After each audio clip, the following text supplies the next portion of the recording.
Friday, June 6th, 2025. And you guys, the biggest political story in the world at the moment, and The View is talking about nepobabies.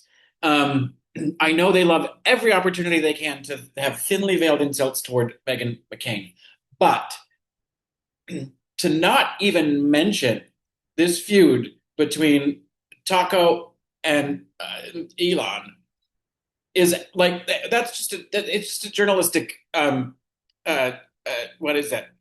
It's a giant mistake. It's and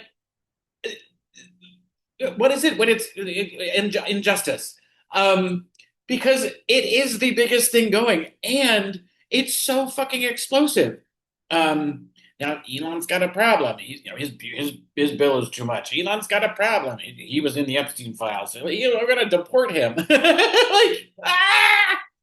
Oh, it's. I mean, yesterday was such, one of those popcorn moments of everything between the two of them, and I'm just waiting for, Trump to get into his Adderall and Musk to get into his ketamine, and they go after it again this evening, because I think they both know a lot of shit about each other, and unfortunately, uh, I think Trump probably has the upper hand because he has the courts on his side. But this whole idea is like, oh, we're just going to cancel Elon's contracts. Do it, do it. And then, Elon, do you have any evidence that you actually rigged the election in those swing states? Because you did say yesterday in a tweet very specifically, Trump would have lost the election if it weren't for me. And I don't think you just mean, oh, I threw some money and some people knocked some doors. I don't think that's what you mean. And then you were very specific. He was very specific about how the House would have fallen and that it would have been a 51-49 margin in the Senate. So he knew exactly what races and what areas he was manipulating. Um, so I would love if there could be some sort of federal prosecutor that'd be like, hey, if you want immunity and you want to talk, come talk. Um, I'd love to get that one out. He was like, oh, he's in the Epstein files. No shit. We know that already. We know how much he hung around with Jeffrey Epstein. The MAGA crowd doesn't give a flying fuck. And you could have video of him fucking that 13-year-old girl who's accused him of raping her. And the MAGAs would be like, she probably wanted it. Like it, I don't think they're going to care. Um, but and I'm sure if he has evidence that there was actually any kind of tampering going on with the election, that they'll be like, oh, he's just bitter. He's just like, I'm sure that they're all like I'm sure they're having a little conflicted moment of, wait, Elon was great. We loved Elon. Now we hate Elon. Okay, we hate Elon.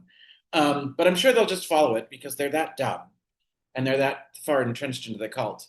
But the one wrinkle to that whole thing is, I think, what Elon and Peter Thiel and that whole sort of oligarchy tech billionaire class really want is JD Vance running the country. So I don't think they're going to blow up their spot to ruin the administration.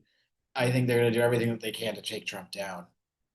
Um, everything else other than that, so that JD can ascend to the presidency, and then he's in their pocket, and then the whole thing is just they're the oligarchs who run the country, um, uh, and it won't matter whether or not the cult likes them or not because we'll all be prisoners. I shouldn't laugh, um, but uh, in the meantime, the fight between them, it, yes, it's embarrassing. He's the but at this, like this whole thing's been embarrassing. So at least watching them, um, it, you know, blather about and pick on each other like junior high school or grade school girls. Like that is no offense to grade school girls, um, but they're not the most mature. Is that the point? Like, and they shouldn't be. They don't need to be. They're grade school girls. It's okay. It's not a slight. It's just where they are in life. It's fine. No hate. Um, but these are grown men. who have zero emotional maturity. And I love all the memes going around. It's like, yeah, that's why, yeah, women are too emotional. Yeah, that's why they can't run the country. Sure. Um, anyway, I find it hilarious. But it is just like it's mind-boggling that those ladies didn't bring it up at all.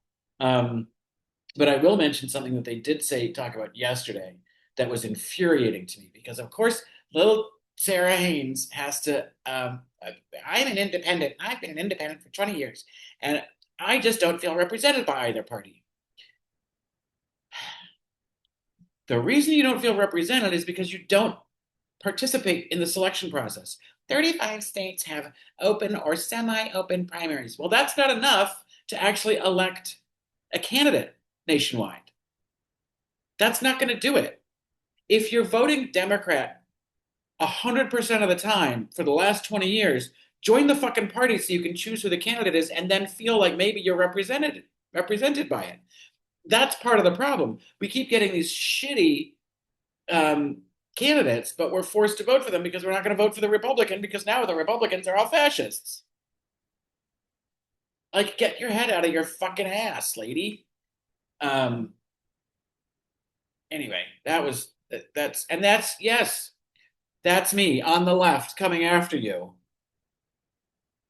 because what you're doing is dumb. You're excluding yourself from the process and then saying, "I feel excluded." It's your own making. You've done it to yourself.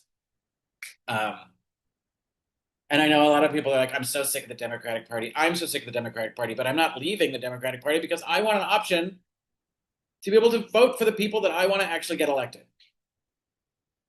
And leaving the Democratic Party takes your option away. So, anyway, that's my rant for today, Friday, the beginning of June. Happy Pride, everyone.